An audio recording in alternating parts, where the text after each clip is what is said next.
Eles querem que eu levante pessoas para poder dirigir. Eu estou triste, porque nesse preciso momento eu sou o rei deles, mas eles estão a rejeitar a mim como rei. Eles querem um rei humano, eles querem um rei, pessoa, carnal como eles, que tem um coração como eles, perturbador. Como eles estão a pedir, Samuel, eu quero que você seja usado para levantar e ungir o primeiro rei. A Bíblia Sagrada fala que naqueles dias, o filho de Quis, chamado Saul, ele estava ao encontro das ovelhas do seu pai. Enquanto ele ia, ele foi procurar as ovelhas do seu pai com o objetivo de alegrar o coração do seu pai, porque o pai estava triste porque as ovelhas estavam saindo do seu pasto. Só que na medida que ele foi, ele não foi sozinho. Ele levou consigo um servo. A Bíblia fala que Saul levou consigo um servo do seu próprio pai. E não encontrando nenhum dos lados os animais do pai, ele pede que para voltarem para casa. Então o filho, o servo do seu próprio pai, não aceita voltar para casa sem a ovelha. A palavra do Senhor fala que então ele disse, sugeriu ao Saul, rei, ou Saul, ainda não era rei, Saul, vamos agora para a casa de um profeta em Ramá. Há de suceder que quando nós chegarmos, ele vai nos dizer aonde a ovelha do teu pai está. A palavra do Senhor fala que então Saul aceita o propósito, mas ele primeiro reclama dizendo, como é que eu vou ir na casa do profeta, ao encontro do profeta de mão abanada, porque eu não tenho nenhuma oferta para o profeta? A Bíblia fala que então esse homem, filho, o servo do seu próprio pai, falou para ele, não se preocupe, eu tenho uma oferta aqui, nós vamos usar a minha oferta, vamos dar ao profeta, e o profeta vai mostrar aonde está as ovelhas do teu pai. Na medida que eles chegam lá, antes mesmo de entrarem na casa onde o profeta estava, o profeta profetiza para Saul dizendo, eis que aqui diante de mim está o rei que vai ser ungido como rei de Israel. O profeta Samuel, ele consagra pela primeira vez o rei de Israel, chamado Saul. Ele pega um chifre de animal e coloca azeite, e com isso ele consagra o primeiro rei de Israel, chamado Saul. Agora, Saul já não é mais pessoa qualquer, é um rei. A palavra do Senhor fala que todo Israel se juntou e reconheceu Saul como rei. A Bíblia fala que Saul começou a reinar. Construiu-se pela primeira vez um palácio de rei em Israel. Lembra? Não houve nunca rei em Israel. Pela primeira vez se construiu um palácio para um rei. É um cargo, é uma função, é uma responsabilidade que não houve antes. Segundo a palavra do Senhor Jesus, houve uma correspondência, houve uma manifestação, ao ponto de que todo mundo lá estava a respeitar Saul. Só que chegou o momento que o povo de Israel, como principal inimigo deles eram os filisteus estavam a tirar a paz de Israel. Toda hora luta daqui, luta dali. Era tanta luta até o momento de que o povo dos filisteus saíram da localidade deles e chegaram bem próximo de Israel e disseram assim para eles, a partir desse exato momento nós vamos lutar todos os dias. Eles acordavam e todos os dias o povo de Israel era amedrontado pelos filisteus, até o ponto de que o rei dos filisteus, o chamado Golias, se levantou naqueles tempos e disse, olha, é melhor vocês levantarem um dentre vocês para lutarem comigo.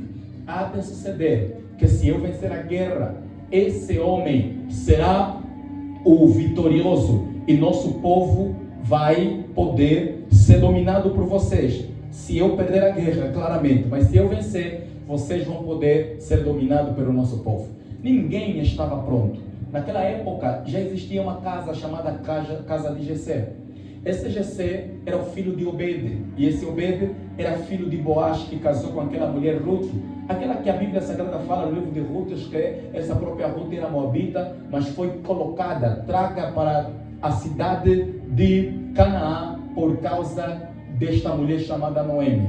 Vocês conhecem a história, e a palavra do Senhor fala que na casa de Jessé tinha alguns filhos. Na verdade, Jessé tinha Eliabe, tinha Samá, tinha Aminadab, tinha dentre outros filhos, mas o caçula de tantos filhos era Davi. Ele era bem pequenininho, igreja. Nessa altura, Davi era uma criança, mas estava no pasto, estava a cuidar das ovelhas também do seu pai. Só que quanto mais o tempo passava, mais Saul, que foi consagrado como rei de Israel, estava a desobedecer a palavra do Senhor.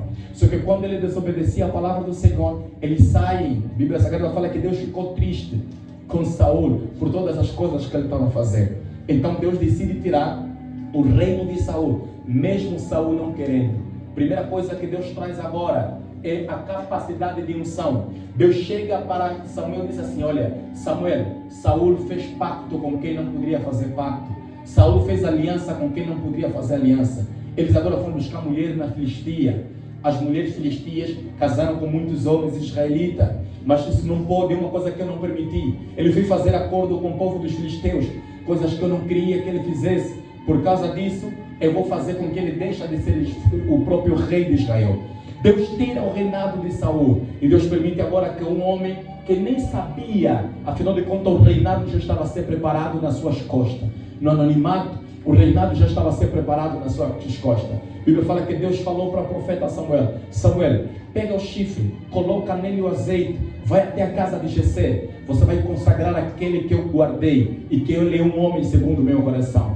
Quando o profeta Samuel saía, de acordo com a palavra do Senhor, muita multidão estava a olhar para o profeta Samuel e diziam uns aos outros: o que acontece agora? Será que veio boas novas ali? Porque naquela altura, quando o profeta vinha, ou entrava, ou saía, todo mundo só pensava: esse profeta que está vindo, só tem duas coisas que ele vai trazer: ou palavra de bênção, ou palavra de maldição. Ou trazer vida, ou trazer morte. Então quando ele estava vindo, todo mundo estava preocupado. O que vai acontecer agora? Quem vai morrer? Quem é o próximo a morrer? Quem é o próximo a ser levantado? A palavra do Senhor fala que ele entra na casa de Jessé e pergunta para Jessé: aonde estão os teus filhos? Eu imagino Jessé chamou os filhos deles todos, e a palavra do Senhor fala que eles todos estavam numa mesa. Então Samuel disse assim: nós não vamos nos assentar na mesa, porque ele queria já consagrar. Ele olhou o primeiro filho, muito lindo, com uma característica física muito formada. A palavra do Senhor fala que Samuel queria consagrar o primeiro filho de Jessé. E Deus falou para ele: Samuel, não é este que eu tenho escolhido. Quando ele olha o segundo filho, a Bíblia fala que então Deus falou para Samuel: Samuel, não é este também que eu tenho escolhido. No terceiro filho, a Bíblia fala que Samuel olha e Deus fala para Samuel: Samuel, não é este o terceiro filho de Jessé que eu tenho escolhido. Eu não sou como os homens. Os homens olham o que está fora, mas eu, Deus, olho aquilo que está dentro. E quando isso aconteceu, a Bíblia fala que então Samuel começou já também a ficar triste. Senhor, então é quem? Aí todos os filhos de Jessé passaram na régua, passaram na balança, ninguém foi aprovado. Só que então Samuel pergunta para Jessé: Jessé, será que só são mesmo esses filhos? Você não tem mais nenhum filho? Você não tem mais nenhuma pessoa, pelo menos que eu sinta que alguma coisa é confirmada para o ministério? Olha, eu até tenho, é a resposta de Jessé, eu até tenho um filho, só que aquele filho é menosprezado, aquele filho não tem valor, não tem bilhete, não teve oportunidade de estudar, não teve oportunidade de se formar, não é como estes. Eu investi muitos aqui nesses, eu dei tudo o que eu tinha para estes meus filhos que estão aqui, mas tem aquele lá, ele é desprezado, aquele eu não tenho ele, na verdade, fazendo parte do meu agregado. Ora, é mesmo esse que você tem que lhe chamar. Então Samuel mandou chamar o próprio Davi. Então a Bíblia Sagrada fala que chama ele porque nós não nos assentaremos na mesa sem primeiramente que esse filho chega. Quando Davi foi chamado, eu imagino Davi estava sentado talvez num capim ou ainda numa pedra, porque vocês conhecem como é que é o mato é assim, na mata é assim, só tem capim ou pedra para sentar, talvez debaixo de uma árvore. Talvez um homem que estava a limpar o calor, não tinha roupa bonita naquele momento, não estava a cheirar como quem está agora a cheirar agora, um perfume, um mum. Aquele homem não tinha creme, porque na mata não há creme, nem tem como você conseguir creme. De repente eles ouvem que estão a lhe chamar: Davi, estão a te chamar. Eu quero pensar que naquele dia talvez foi uma novidade para Davi. O que eu fiz mais desta vez? Porque talvez era de novidade, era comum Davi ser chamado quando há uma encrenca lá em casa. Talvez era comum Davi ser chamado quando há um problema lá em casa. Só que naquele dia não era problema, que foi o motivo pela qual Davi estava a ser chamado.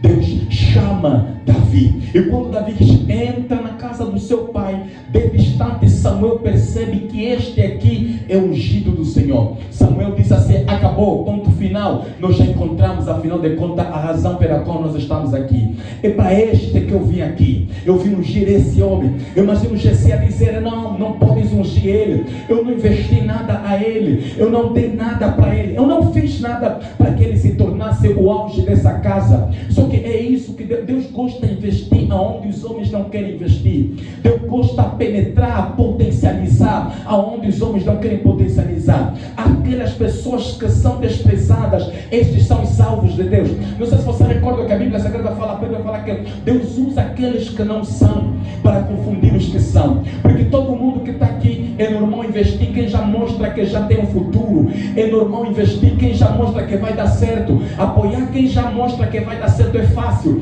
E esse apoiar é interesseiro. Porque quando você olha para alguém que está aqui em frente, me apoiar, eu que estou aqui, é fácil porque você já está a dar conta que esse vai dar certo. Agora, apoiar quem não tem nada e quem não tem índices de dar certo, isso é que é anormal. Deus apoia pessoas anormais. E Deus chama Davi para um propósito. E quando Deus chama Davi para um propósito, a primeira coisa que Deus queria mostrar é que Deus gosta de investir pessoas que o mundo desiste dele. Deus gosta de investir pessoas que o mundo diz: esse não vai dar algum, esse não vai conseguir. Deixa eu dizer para algumas pessoas que estão aqui e sentem-se desprezados para suas famílias. Talvez alguém está aqui numa condição como muitos que também estão aqui. Aqui está aqui, a mesma pessoa que está aqui a falar contigo também já passou por isso. Louvado seja o nome do Senhor Jesus Cristo.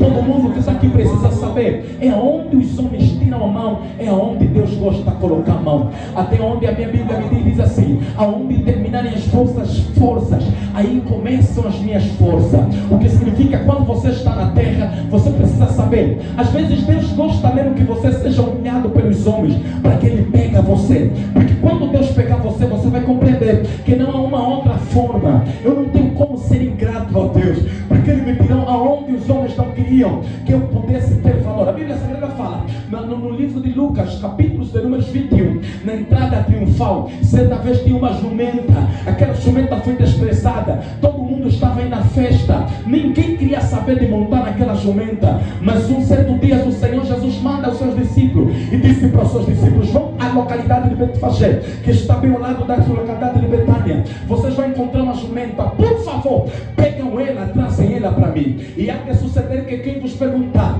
quem vos mandou soltar, dizem para ele: o Senhor precisa dele. Nesta manhã de domingo eu vim dizer para algumas pessoas: não se menospreza, Deus precisa de você. Ainda que o teu pai não te precisa, Deus precisa de você. Ainda que a tua mãe não precisa de você, Deus precisa de você. Deixa eu ouvir só quem Deus precisa dele. Dá-me bem forte para mim entender que você é uma pessoa